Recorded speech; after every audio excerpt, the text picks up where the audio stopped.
Regresé de viaje y encontré mis cosas en bolsas de basura. Mi familia política brindaba con mi champán en mi sala. Esta casa es demasiado para ti, dijeron. Sonreí y llamé a la policía. Hay intrusos en mi propiedad privada. La arena blanca de Cancún se sentía como harina entre mis dedos, y el sol, un abrazo caliente después de un año de turnos extenuantes en la unidad de cuidados intensivos. Rogelio, mi flamante esposo, roncaba a mi lado en la cama king size. Sus ronquidos eran el sonido de una paz profunda, esa que yo había anhelado toda mi vida, la ilusión de una familia normal y un futuro sin conflictos. Sin embargo, no duró. No para mí. Eran las 3 de la tarde del tercer día de nuestra luna de miel. Rogelio había insistido en reservar un hotel de 4 estrellas, diciendo que no podíamos derrochar ni un solo peso. Por supuesto, yo, Marcelina de la Garza, había pagado secretamente el upgrade a una fastuosa suite presidencial en un resort adjunto. Le había mentido piadosamente, diciendo que había sido un sorteo de la agencia de viajes. No le había dicho que yo era, legalmente, dueña de esa agencia de viajes a través de una de mis empresas satélite. Mi celular vibró bajo la almohada. No era una llamada, sino una alerta silenciosa. El corazón me dio un vuelco, no de miedo, sino de fría confirmación. Era de la aplicación de seguridad que instalé en la casa en la colonia americana de Guadalajara, la casa que Rogelio y su familia creían que yo estaba pagando a plazos con mi humilde sueldo de enfermera. La notificación era brutalmente clara: alerta de acceso forzado, puerta principal desactivada. Abrí la aplicación con dedos firmes. Rogelio seguía durmiendo, ajeno a la tormenta que acababa de desatarse. Lo que vi en la transmisión de vídeo en vivo me heló la sangre, pero no por la sorpresa, sino por el nivel de descaro y planificación. En la toma frontal de la entrada, mi cuñada, Berta, estaba de pie junto a un hombre que vestía un chaleco reflectante. Una sierra portátil giraba, y el hombre, un cerrajero que claramente había sido engañado, estaba destruyendo la cerradura inteligente que me costó una fortuna. Berta, con su típico gesto de superioridad, le estaba dando indicaciones. Llevaba unas gafas de sol gigantescas y un bolso de diseñador, uno de los falsos que siempre compraba en el mercado, por cierto, y a sus pies, había 3 maletas gigantes y un par de cajas de cartón repletas. Berta se está mudando, y no precisamente por unos días, fue mi primer pensamiento. Es una invasión planeada. Mi garganta se cerró. No me dolía la pérdida material, el valor de esa casa era una gota en el océano de mi patrimonio, tasado en $16.9 millones. Me dolió la traición, el hecho de que esto estuviera sucediendo mientras yo yacía a un lado de su hermano, mi esposo de 3 días. Deslicé mi dedo para abrir el audio de la grabación. Escuché la voz chillona de Berta: apúrate, ¿oíste? Mi hermano me autorizó. Su esposa tiene un ataque de ansiedad y perdió las llaves, tenemos que entrar a buscarle sus medicamentos de inmediato. Mentira. Una mentira para forzar la entrada a mi propiedad privada. Cerré los ojos, respiré profundamente el aire salado del Caribe, y sentí que la Marcelina ingenua que creía en lazos familiares se extinguía para siempre.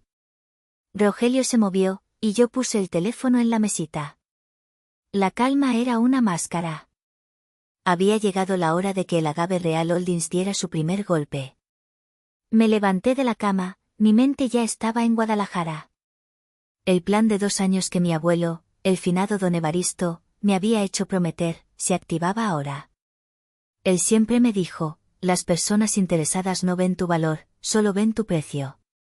Esconde tu precio hasta que veas quién está dispuesto a amarte aunque no valgas nada. Don Evaristo me había dejado un imperio de exportación de agave y tequila, una herencia valorada en cientos de millones de pesos, todo blindado bajo el fideicomiso empresarial Agave Real Holdings. Pero para Rogelio y su familia, yo era Marcelina, la enfermera del turno nocturno, la muchacha sencilla que no merecía su estatus. Sentada en el balcón del hotel, con la brisa marina soplando, mi mente viajó hacia atrás, armando mi museo del desprecio, cada pieza una justificación para lo que estaba a punto de hacer. La primera vez que conocí a doña Imelda y Berta fue en una cena donde yo, en un intento inútil de caerles bien, cociné mi mejor mole casero. Ellas ni lo probaron. Doña Imelda, mi suegra, me ofreció un plato de porcelana, solo para después decirme con una sonrisa glacial: aquí no hacemos pozole con cuchara. Usamos cubiertos de plata. Vienen de generación en generación. No te vayas a confundir y a estropear el juego. Berta, por su parte, se dedicó a criticar mi coche. Un Nissan Versa, ¿verdad? Esos son los que usan los taxistas o las señoras que venden Avon. ¿Tu trabajo de enfermera no te da para algo mejor? Deberías pedirle un aumento a tu jefe, mijita. Yo solo sonreí y pensé, ese Versa es mío, sí, comprado de contado con el sueldo de un mes de mi CEO, no con mi sueldo de enfermera. Sentir su desprecio por algo tan básico como un auto era su manera de marcar territorio. El desprecio no se limitaba a mis bienes. Mi profesión era su arma favorita. En una reunión familiar, cuando yo llegué agotada después de un turno de 14 horas en la UCI, Imelda comentó frente a todos: «Ay, Marcelina, se te ve el cansancio. La enfermería es un trabajo muy noble, sí, pero qué agotador. No es un trabajo para una señora casada. Deberías quedarte en casa. O Rogelio va a tener que buscarse otra persona que sí pueda atenderlo». El sarcasmo era evidente. Querían que dejara mi carrera, mi fachada, para estar en casa, donde podrían controlarme y vigilarme. Lo que no sabían era que mis turnos extenuantes eran mi coartada perfecta para reuniones con mis directores ejecutivos y mi abogado.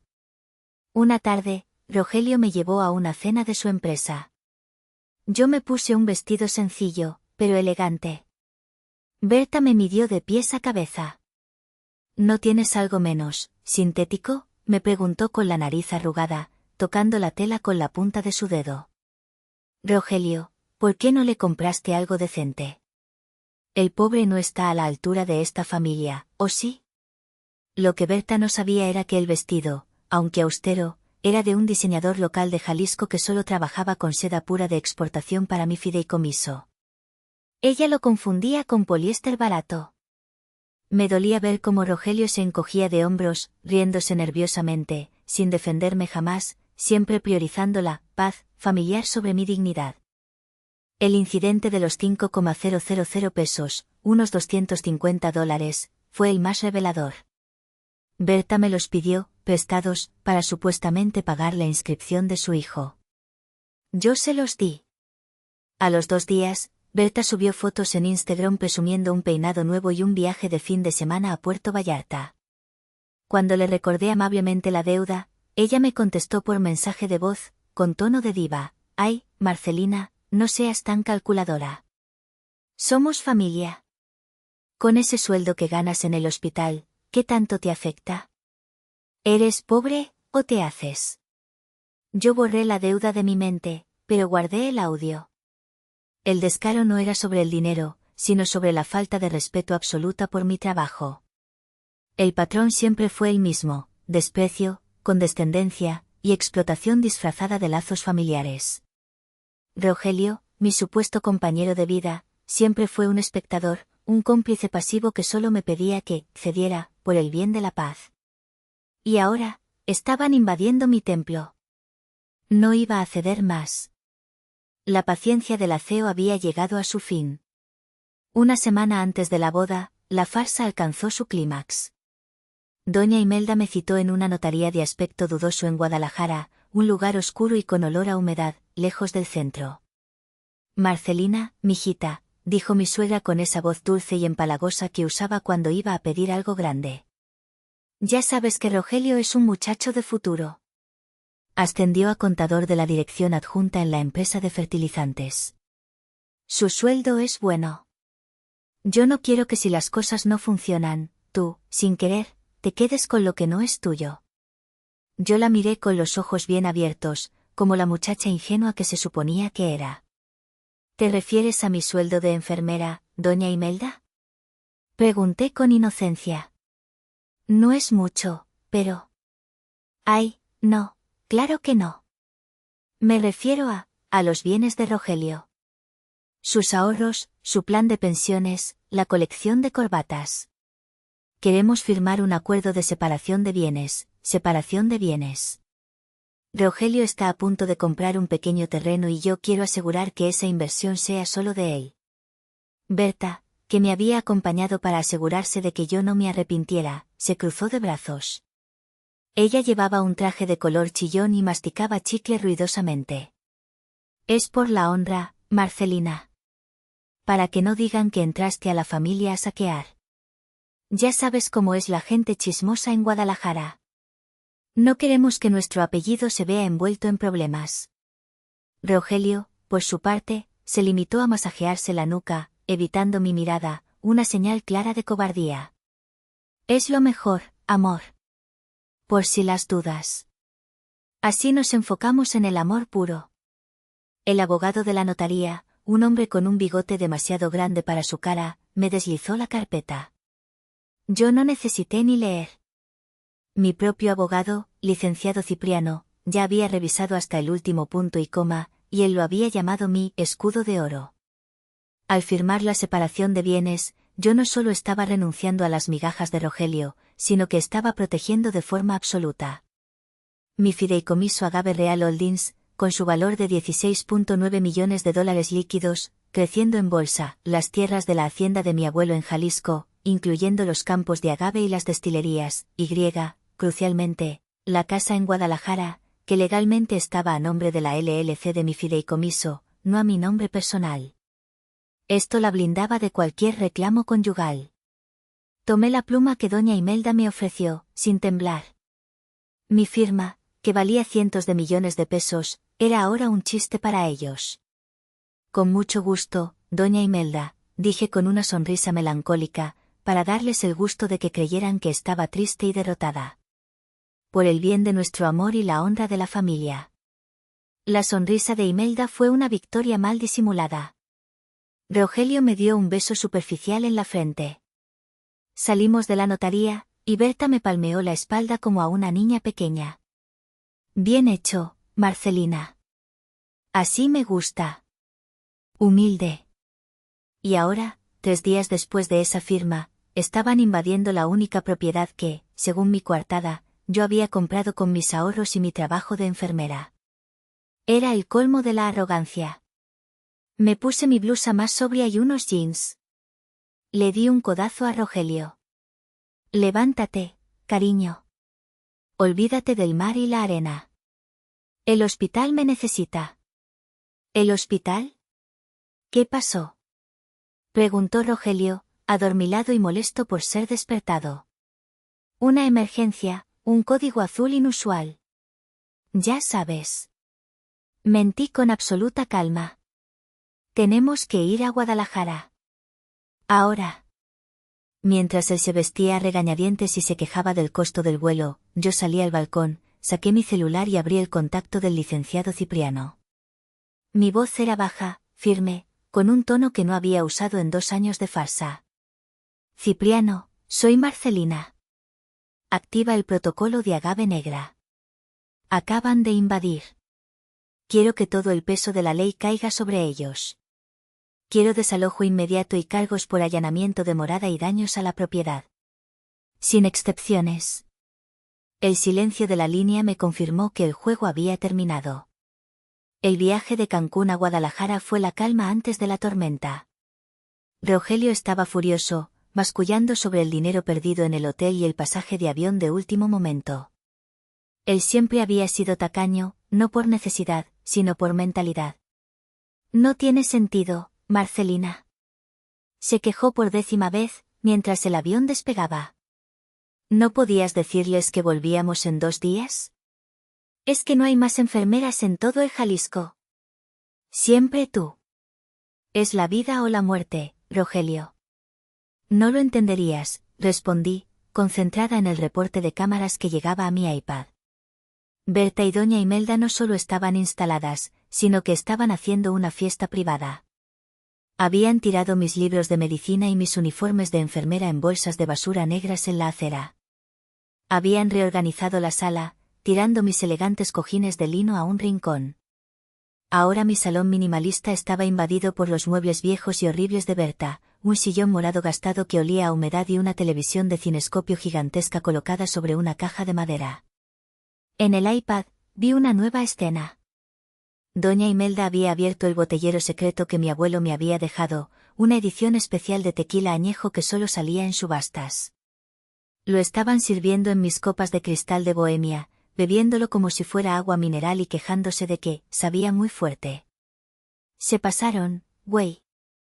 Me susurró mi propia conciencia. El valor emocional y económico de ese tequila era inmenso. Era un sacrilegio. Al aterrizar en el Aeropuerto Internacional de Guadalajara, le pedí a Rogelio que tomara un taxi. Yo, por mi parte, me dirigí al estacionamiento. Yo voy por mi cuenta, cariño. Tengo que pasar por la oficina central de la empresa que me paga para firmar unos papeles. Son confidenciales.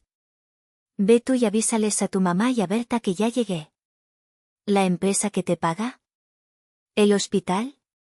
Exacto, dije, dándole un beso rápido. Te veo en casa. Rogelio, el tonto útil, asintió y se fue en el primer taxi. Yo me subí a mi camioneta, una discreta Chevrolet Suburban negra blindada, y manejé hasta el edificio corporativo que solo mis empleados conocían. No era la hora de la confrontación, era la hora de la legalidad. En el coworking privado, me encontré con Cipriano. Tenía el rostro serio, las carpetas legales apiladas sobre la mesa. Marcelina, la policía está lista. Ya tienen la orden de detención y desalojo. Pero reitero, Rogelio será considerado cómplice. Se irá con ellas, al menos por unas horas. Es lo que él eligió, Cipriano, dije, sintiendo que mi voz se quebraba un poco, pero se recuperaba de inmediato. No era el momento de la debilidad. Él permitió que pisotearan mi dignidad y mi herencia. Él me puso la soga al cuello al firmar la separación de bienes para que yo no le robara su fortuna. Ahora, que enfrente las consecuencias de su ceguera. Él es un hombre adulto. Firmé los documentos. Orden de desalojo inmediata. Demanda civil por daños y perjuicios, al mueble, a la puerta, y al tequila de colección. Y lo más importante, la activación de la cláusula de mi fideicomiso. No había marcha atrás.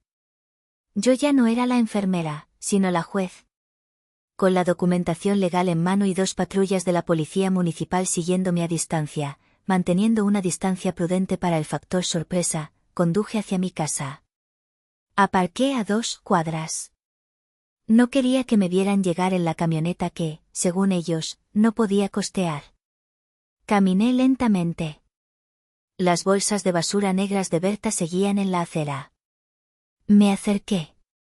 Mi corazón se hundió. Entre uniformes de enfermera arrugados y libros de farmacología, encontré la cajita de madera tallada que mi abuelo me había regalado. Estaba abierta, y las manillas de mi madre, las que yo guardaba para el día en que quisiera sentirla cerca, estaban tiradas en el lodo, rotas. Berta no solo había profanado mi casa, había profanado mis recuerdos y mi dolor más profundo. En ese momento, la rabia se transformó en una claridad helada. Ya no era sobre dinero. Era sobre la dignidad y la memoria de mi familia. Rogelio me envió un mensaje de texto. Amor, apúrate, mi mamá está cocinando un pollo con crema. Está contenta. Te espero. Contaminando mi cocina y mi casa con su grasa y su arrogancia, pensé. Llegué a la puerta.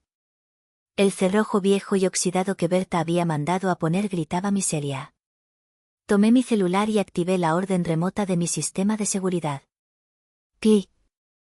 La luz LED de la cerradura original parpadeó en verde. Berta había puesto un cerrojo de 300 pesos sobre una puerta que costaba más de 30,000 pesos. No había desconectado el sistema de mi fideicomiso porque no sabía que existía. Empujé la puerta. El olor a pollo frito, a alcohol barato y a perfume de imitación me golpeó. Era el olor de la invasión y la vulgaridad. Marcelina. Chilló doña Imelda desde la sala, con una sonrisa forzada y la boca llena de pollo. ¡Qué gusto que llegas! Rogelio, la comida está lista. Mira, mijita. Tu hermana Berta se vino a vivir con nosotros. Ya sabes, la familia es primero. Berta, sentada como una reina en mi sillón, me hizo un gesto despectivo con la mano. ¿Hasta ahora llegas? Pensé que te habías quedado en el hospital. Ya le dije a Rogelio que esa sala de enfermeras es muy deprimente. Necesitas un lugar cálido y civilizado. Y mira, ahora lo tienes. Rogelio estaba en la cocina, con la cara embadurnada de salsa, sonriendo como un idiota. Amor. Mi mamá hizo su pollo famoso. Ven a probar.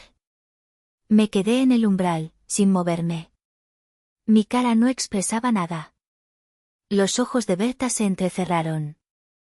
Esperaba drama, esperaba gritos, o que yo fuera a recoger mis cosas con la cola entre las patas. Berta, doña Imelda, dije, y mi voz era extrañamente calmada, como el silencio antes de un huracán. Les tengo dos noticias. Una buena, y una mala. Doña Imelda se puso de pie, nerviosa, con el tenedor aún en la mano. ¿Qué pasa? No me asustes, Marcelina. La buena, continué, dando un paso adelante, es que Rogelio ya no tendrá que preocuparse por su futuro económico, ni por el de su hermana. La mala, es que ninguno de ustedes va a dormir aquí esta noche. Berta soltó una carcajada fuerte, molesta. ¡Ay! La enfermerita se enojó. Mira, Marcelina, deja de dramatizar. Rogelio y yo hablamos. Esta casa es demasiado para tu sueldo. Rogelio tiene que pensar en su futuro, y esta propiedad es mejor para nosotros, para el desarrollo familiar. Es temporal, ya sabes, hasta que Berta se recupere de su crisis. Doña Imelda tomó el mando, recuperando su tono de matrona. Marcelina, eres muy inmadura. Rogelio es mi hijo, y Berta es su hermana. Esta es nuestra familia. Te quedarás con el Versa, ¿sí? Pero la casa, es para la prosperidad de Rogelio y su hermana, y de mis nietos. Tú solo estorbas aquí. Rogelio, finalmente, salió de la cocina, secándose las manos con un trapo de mi cocina, que tiraría inmediatamente después. Miró a su madre y a su hermana, luego me miró a mí. Amor, no exageres. Es temporal. Te dije que somos un equipo, ¿no? Solo piensa en la familia, en las crisis. Esa fue la última gota. Yo no había pagado más de 300 millones de pesos en impuestos y herencia para que mi marido me dijera que pensara en la familia, mientras su hermana me botaba a la calle y destruía los muebles. ¿Equipo? ¿Familia? Dije, sacando mi celular. Marqué un número en la pantalla, con la calma de un cirujano. Berta bufó, ¿vas a llamar a tus amiguitas del hospital a llorar? ¡Qué madurez! No, Berta, respondí, dándole la espalda a mi cuñada, mirando directamente a los ojos de Rogelio, quien finalmente parecía incómodo. Estoy llamando al 911. ¿Al 911? ¿Estás loca? Gritó Imelda, dejando caer el tenedor. 911, ¿cuál es su emergencia? Se escuchó la voz de la operadora en altavoz, fría y clara. Sí, tengo una emergencia, dije, con la voz clara y concisa que usaba en la UCI cuando se activaba un código rojo. Mi nombre es Marcelina de la Garza. Necesito que envíen varias unidades de policía a mi domicilio en la colonia americana, Guadalajara. Tengo intrusos armados invadiendo mi propiedad privada. ¿Armados? Nosotros no tenemos armas. Chilló Berta. Si las tienen, dije, señalando la botella de tequila de colección y las copas. Están armados con la intención de destruir mis bienes y pisotear mi dignidad. También tengo una demanda por allanamiento de morada y destrucción de propiedad. Mi abogado los espera en la esquina. Por favor, apúrense. Colgué. El silencio en la sala era sepulcral. Los ojos de Rogelio se abrieron por completo. Estaba entendiendo por primera vez el peligro real. Marcelina, ¿qué demonios estás haciendo?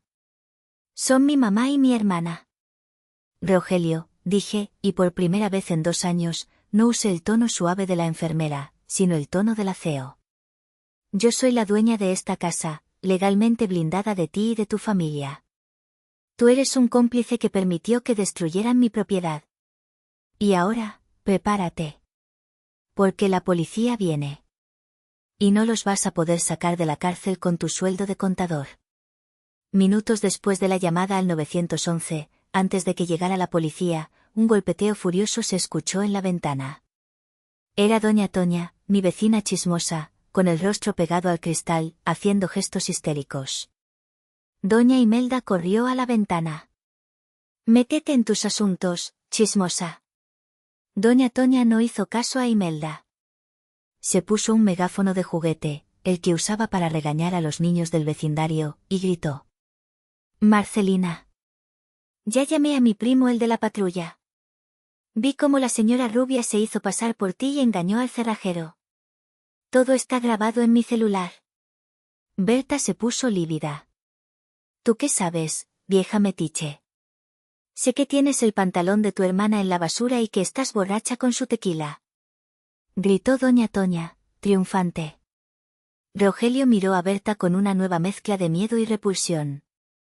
Berta no solo había invadido mi casa, sino que había roto el código de conducta silencioso del vecindario, atrayendo la ira de la matriarca local. El gesto de doña Toña fue mi confirmación final. La gente decente, la gente humilde, la gente que yo había servido en la UCI, estaba de mi lado. Ellos no veían a la millonaria, veían a la víctima de una injusticia flagrante. Gracias, doña Toña, susurré.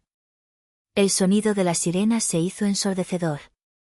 El sonido de las sirenas, ahora potente y cercano, hizo que doña Imelda se pusiera pálida. Berta corrió a la puerta, intentando cerrarla con su peso, pero la cerradura, aunque nueva, era barata y estaba mal puesta. Fue inútil. Rogelio, haz algo. Gritó Berta. Dile que somos de la familia. Dile que la enfermera está loca. Rogelio me miró, pidiendo ayuda con los ojos, un gesto patético que ya no me conmovía. Yo solo mantuve la compostura, observando el miedo reemplazar su arrogancia. Es tu última oportunidad, Rogelio. Diles que no soy una intrusa. Diles la verdad. Diles que soy la dueña. Pero, Marcelina, tú dijiste que la estabas pagando a plazos. Dijiste que estabas en la miseria. Me gritó Rogelio, sintiéndose traicionado por la mentira que él mismo había alimentado. Su voz era desesperada. Eso fue antes de que te casaras conmigo, dije, cruzándome de brazos. Yo no te mentí. Yo me protegí. Tú asumiste. Y tu madre y tu hermana te usaron como un títere. La puerta principal se abrió de golpe. No por la fuerza de Berta, sino por la llegada del licenciado Cipriano, flanqueado por 2 agentes de policía. Cipriano era un hombre de unos 50 años, con un traje gris impecable y una calma que contrastaba con el caos de mi sala. Buenas noches, dijo Cipriano, y su voz resonó con autoridad. Soy el representante legal de Agave Real Holdings. Tenemos una orden de desalojo inmediata y de detención por allanamiento de morada y daños a la propiedad. Esto es una farsa. Esto es una casa familiar. Gritó Imelda, intentando usar su encanto de matrona. Cipriano deslizó un documento a uno de los agentes. Con todo respeto, señora. Esta propiedad pertenece a un fideicomiso. Y la dueña, Marcelina de la Garza, ha presentado cargos contra su hija, Berta, por forzar la entrada. Y contra usted, Rogelio, por complicidad al facilitar el acceso. Rogelio dio un paso atrás, como si alguien le hubiera dado una patada en el estómago. ¿Fideicomiso? ¿Agave Real Holdings? Murmuró Rogelio, sus ojos fijos en mí. ¿Qué es eso? ¿Qué significa? Es la empresa que me heredó mi abuelo, respondí, con una sonrisa triste. Un negocio de exportación de tequila y bienes raíces, valorado en cientos de millones de pesos. Algo que, como tu madre bien dijo, tú y tu hermana no deberían compartir con una enfermera pobre. Berta soltó la copa de tequila de colección. El cristal se estrelló en el suelo de mármol. El sonido fue ensordecedor. Mientes. Mientes, enfermera de quinta. Chilló Berta. El problema, Berta, es que yo no miento, dije, inclinándome hacia ella. Yo solo guardo silencio. La escena en mi sala se convirtió en un circo. Mientras un agente esposaba a una Berta histérica, otro tomaba declaración a doña Imelda, que seguía en negación, señalando a la policía como si fueran sirvientes. Yo soy la madre del novio. Yo soy una mujer respetable. Tengo contactos. No pueden hacer esto. Señora, ha habido una violación de propiedad. El daño es evidente. Respondió el agente con profesionalismo, mientras tomaba fotos del pollo frito en la mesa de ébano y el sillón morado gastado. Cipriano se acercó a Rogelio, quien seguía parado como una estatua de sal. Rogelio, según la ley, estás en libertad condicional. Pero tienes que desalojar la propiedad en 15 minutos. Todo lo que te pertenece, puedes llevártelo. Si te quedas, serás detenido por desacato a la autoridad y complicidad. Rogelio, finalmente, reaccionó. No con arrepentimiento por su traición, sino con la codicia en los ojos, tratando de encontrar una salida financiera. Marcelina. Espera. Si eres tan rica, ¿por qué no me dijiste? Podríamos haberlo tenido todo. Yo soy tu esposo. Somos bienes mancomunados. Tú fuiste mi esposo. Y justo por eso, activé la cláusula del acuerdo prenupcial que tu madre me obligó a firmar. Dije, sacando una copia del documento. Separación de bienes. ¿Recuerdas? No tienes derecho a un solo peso de mi patrimonio. Imelda se lanzó hacia mí, pero un agente la detuvo. El divorcio es ilegal. Ella nos engañó. Ella se hizo pasar por pobre. Es una actriz. ¿Ella se hizo pasar por pobre? Intervino Cipriano, levantando una ceja. Señora, la ley no prohíbe a nadie llevar una vida austera. En cambio, su hija forzó una cerradura, usó mentiras y destruyó un artículo de colección valorado en 100,000 pesos mexicanos, unos 5,000 dólares americanos. El rostro de Berta, que ya estaba pálido, se puso verde al escuchar el valor del tequila. Mentira. Es un tequila cualquiera de rancho. Es la reserva de la familia, edición limitada 1970, de la hacienda de mi abuelo, firmada por el propio don Evaristo, dije, con una sonrisa que no llegó a mis ojos. Es un artículo de arte y de historia familiar.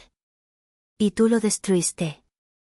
Y yo te voy a demandar hasta por el último centavo. Berta fue sacada a rastras, gritando, no volverás a trabajar en un hospital, te lo juro. Te arrepentirás de haber tocado a mi familia. Doña Imelda, viendo que la situación era real, se desmayó, probablemente un truco, porque abrió un ojo para asegurarse de que Rogelio la viera. Rogelio la ignoró, centrándose solo en mí. Marcelina. Dame una oportunidad. Te juro que no sabía nada de esto de Berta. Tú le diste la clave de seguridad para que el cerrajero pudiera entrar, dije, mostrando la bitácora de mi aplicación. Tú lo permitiste. Tú eres igual de cómplice. Rogelio, derrotado, se dirigió a su madre que yacía en el suelo. La levantó, con una expresión de resentimiento. Mamá, vámonos. Mientras salían por la puerta rota, Rogelio se detuvo. Miró las bolsas de basura de mi ropa. Luego me miró a mí, con una chispa de odio. ¿Y qué pasa con mis cosas? ¿Mi ropa? ¿Tu ropa? Me reí, una risa seca. Están ahí, con el resto de la basura. Llévatelas o las tiro. Justo como ustedes hicieron con mis cosas. No regreses. Se fue en silencio, arrastrando a su madre y a sus maletas. Cipriano me miró con una sonrisa de satisfacción. Marcelina, la policía se llevará a Berta a la delegación. Rogelio ya no tiene acceso a la propiedad. La casa está asegurada. Gracias, Cipriano, dije. Miré a mi alrededor. El olor a pollo y a alcohol barato seguía ahí, pero el aire se sentía limpio. La casa estaba vacía. Los agentes se fueron. Cipriano y yo nos quedamos en la cocina, la cual estaba sucia y con grasa pegada en las paredes. Sé que es difícil, dijo Cipriano, ofreciéndome una botella de agua que sacó de su maletín. No, Cipriano, dije. Lo difícil fue fingir por 2 años. Esto es liberador. Cipriano deslizó un documento sobre la barra de la cocina. Tu abuelo, don Evaristo, pensó en todo. Esto es el testamento definitivo. La cláusula secreta que solo podía activarse en caso de traición conyugal. El documento, sellado y notariado en una de las haciendas más antiguas de Jalisco, especificaba claramente, si la beneficiaria única, Marcelina de la Garza, es objeto de manipulación, coacción, o cualquier intento de despojo de bienes conyugales por parte de su cónyuge o sus parientes, el matrimonio quedará anulado y sin efecto desde su inicio, y la totalidad del patrimonio pasará de un fideicomiso revocable a uno irrevocable, con control de voto al 100% para Marcelina, despojando al cónyuge de cualquier reclamo futuro, presente o pasado, por el resto de su vida. El intento de fraude conyugal será considerado como traición. Rogelio no solo pierde esta casa, explicó Cipriano. Pierde cualquier esperanza de poner las manos en el Agave Real Holdings. La empresa de la que tú has sido CEO en secreto desde hace 2 años. ¿Y qué hay de su trabajo de contador en la empresa de fertilizantes? Pregunté, mi voz teñida de un sarcasmo frío.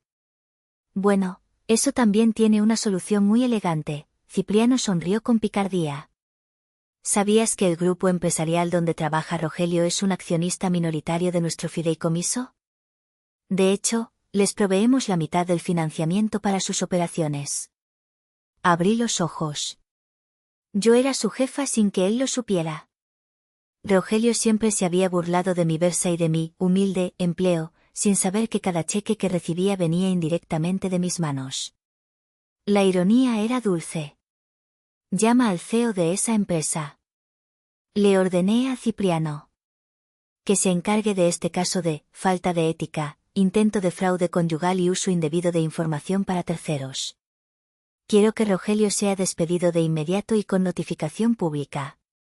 Cipriano asintió. Se puso de pie. El costo por daños y perjuicios de Berta será de 150,000 pesos. ¿Quieres que lo paguen en efectivo o a plazos? A plazos, Cipriano, dije, sonriendo levemente. Era la primera sonrisa genuina en días. Quiero que sienta el peso de la deuda. Quiero que cada mes, al pagar, recuerde por qué está pagando. Y quiero que sepa que la enfermera pobre la va a mantener endeudada de por vida. Que sea una lección. La mañana siguiente, visité la delegación de policía. El ambiente era deprimente, lleno de desesperación. Berta estaba en la sala de espera, demacrada. Su maquillaje corrido revelaba su edad, y sus ojos, hinchados, revelaban el pánico absoluto. Doña Imelda estaba a su lado, susurrando, con la boca torcida por la rabia. Al verme, Berta se levantó, intentando recuperar su dignidad perdida. Marcelina. Esto es una locura. Una simple riña familiar. Esto no es nada. Retira los cargos. Hazlo ahora, o te arrepentirás. Yo tengo amigos en todos lados. Yo no soy tu enemiga, Berta, dije, con voz serena y mi uniforme de enfermera impecable, recién planchado. Tú misma te convertiste en mi enemiga al pisotear mi propiedad. Yo no tengo por qué arrepentirme. Yo actúo legalmente y con pruebas. Doña Imelda se acercó, adoptando el papel de víctima y madre. Hija, por favor. Eres la esposa de mi hijo. Piensa en el que dirán de nuestra familia. ¿Quieres ver a tu cuñada en la cárcel por un error que cometimos por amor a Rogelio? No es un error, doña Imelda, dije. Es un crimen de allanamiento de morada y destrucción de propiedad. Y el precio de la fianza es de 150,000 pesos. ¿Tienen el dinero? El silencio fue la respuesta. Berta evitó mi mirada. Pues tendrán que vender algo, dije, con frialdad. Tal vez el collar de perlas que lleva puesto, doña Imelda. O el anillo de compromiso de Rogelio. No tienen otra opción. En ese momento, Rogelio llegó, despeinado y con un traje arrugado. Parecía haber dormido en el coche. Marcelina, por favor. Ya me despidieron. Su voz era un lamento. Me corrieron por falta de ética. Fuiste tú, ¿verdad? ¿Qué más quieres de mí? Yo quiero lo que tu madre y tu hermana me robaron, respeto. Dije. Y sí, Rogelio. Fui yo. Te di una vida, te ofrecí mi corazón, y tú elegiste traicionar la confianza de tu esposa por el capricho de tu hermana y tu madre. Pero el Versa. Dijiste que solo tenías el Versa. Gritó, su desesperación era pura humillación. Te dije que el Versa era mío, comprado con mi trabajo. Lo que nunca te dije es que mi trabajo era dirigir un imperio. Tú asumiste lo que quisiste. Al salir de la delegación, envié un mensaje a Cipriano, proceder con la notificación de demanda por daños al público. Que el periódico de Guadalajara publique el incidente. Que el motivo sea, incumplimiento de código de ética e intento de fraude. Quiero que se sienta la presión social. Borré el mensaje. El poder de las 340 millones de pesos no era la riqueza, sino la habilidad de mover las piezas sin hacer ruido. La venganza no era un plato frío, era un expediente legal. Pasé las siguientes 48 horas limpiando mi casa con una calma terapéutica. El olor a grasa y a humedad desapareció. Mis pertenencias fueron sacadas de las bolsas de basura y llevadas a un cuarto seguro. La puerta fue reemplazada por una de acero reforzado. Mientras lavaba una copa de cristal de Bohemia que Berta había usado para tomar su tequila robado, escuché un suave golpe en la puerta. Era doña Toña, mi vecina chismosa, con un plato de tamales y atole caliente. Mijita, no tienes que decir nada. Dijo doña Toña, con una sonrisa de complicidad. Pero quiero que sepas que me tienes para lo que necesites. Vi el circo de esa Berta.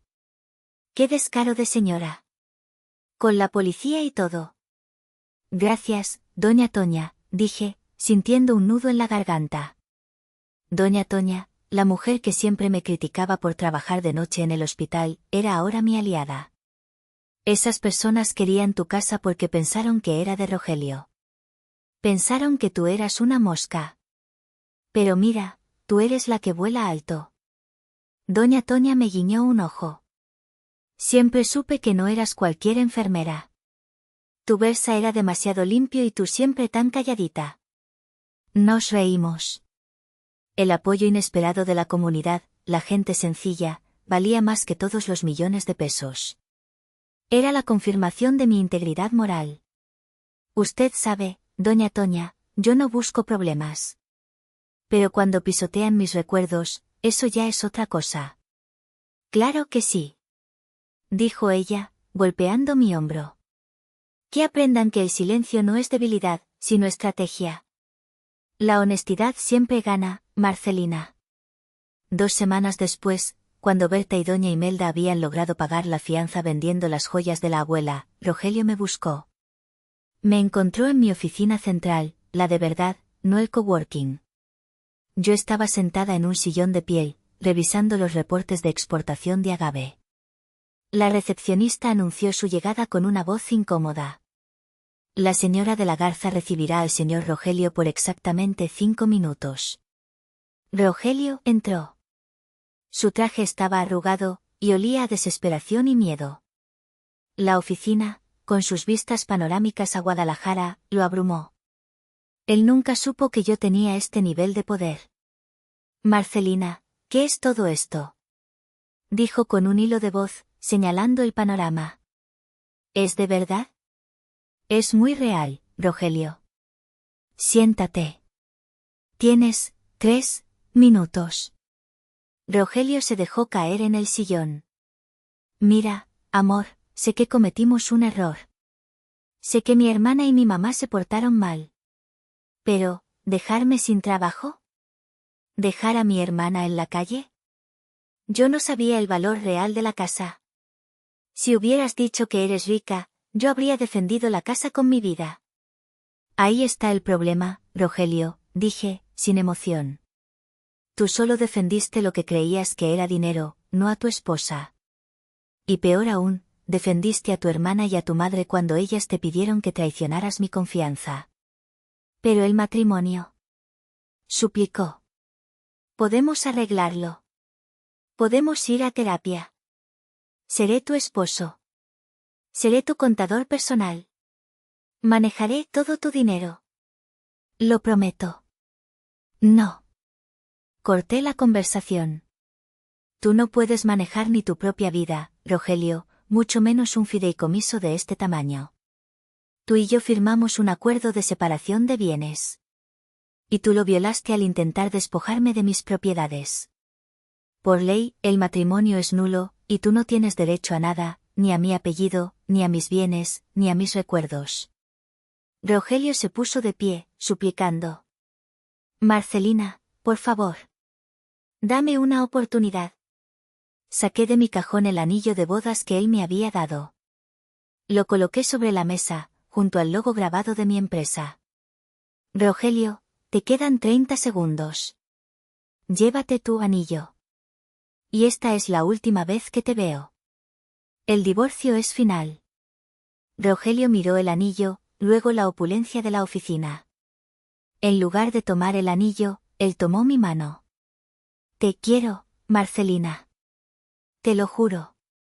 No, Rogelio. Tú no quieres a Marcelina. Tú quieres a la Agave Real Holdings. Y esa mujer ya te dijo adiós. El tiempo se agotó. Él salió de la oficina, suplicando al guardia que lo dejara volver a hablar conmigo. La puerta se cerró. Sentí un vacío, no por la pérdida, sino por el fin de la esperanza. Una semana después, el divorcio fue definitivo. Rogelio no se presentó al tribunal. Estaba demasiado avergonzado. Su abogado, un hombre joven y ambicioso, intentó argumentar desesperadamente que Marcelina había engañado a Rogelio sobre su situación financiera, lo que constituía un vicio de la voluntad en el matrimonio.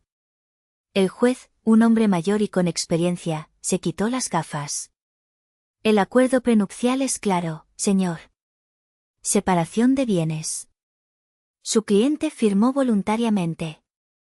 La ley no exige a una persona revelar la totalidad de su patrimonio a un cónyuge antes del matrimonio, especialmente si el cónyuge ya había exigido la separación de bienes. El valor moral de la señora de la Garza es irrelevante para este caso. Ella protegió su patrimonio. Su cliente intentó despojarla. El matrimonio es nulo. Caso cerrado. Salí del tribunal con Cipriano, sintiéndome extrañamente ligera. Ya no era la esposa de nadie. Ya no era la enfermera pobre. Mi herencia no era el dinero. Mi herencia era el legado de dignidad que mi abuelo me había dejado. El dinero era solo la herramienta para protegerlo. Berta y doña Imelda estaban pagando su deuda a plazos por los daños y perjuicios. Rogelio estaba sin trabajo, sin casa, y sin un peso de mi dinero. Lo último que supe fue que se mudó con su tía a una colonia lejana en las afueras de Guadalajara. Me senté en mi jardín, bebiendo un café de las tierras de mi abuelo, observando las jacarandas en flor. El anillo de bodas, ese que Rogelio me había comprado con sus ahorros de contador, lo dejé en la caja fuerte. Era un recuerdo de un error que me costó mucho, pero me enseñó más. El sol se puso, pintando el cielo de naranja y violeta. La paz era absoluta. ¿Fui demasiado lejos al destruir su vida? Esa pregunta me rondaba la cabeza. Al final, no. Yo no destruí su vida. Ellos destruyeron la mía primero con su arrogancia y su desprecio. Yo solo activé las consecuencias. La vida es como un fideicomiso, pones reglas claras, y si las rompes, el castigo es inmediato. Yo solo defendí mi patrimonio, mi honor y la memoria de mi abuelo. ¿Creen que hice bien en usar la ley y mis millones para dejar a Rogelio y a su familia sin nada? ¿O debí haber perdonado a mi ex esposo por ser demasiado débil? Déjenme un comentario, los leo a todos.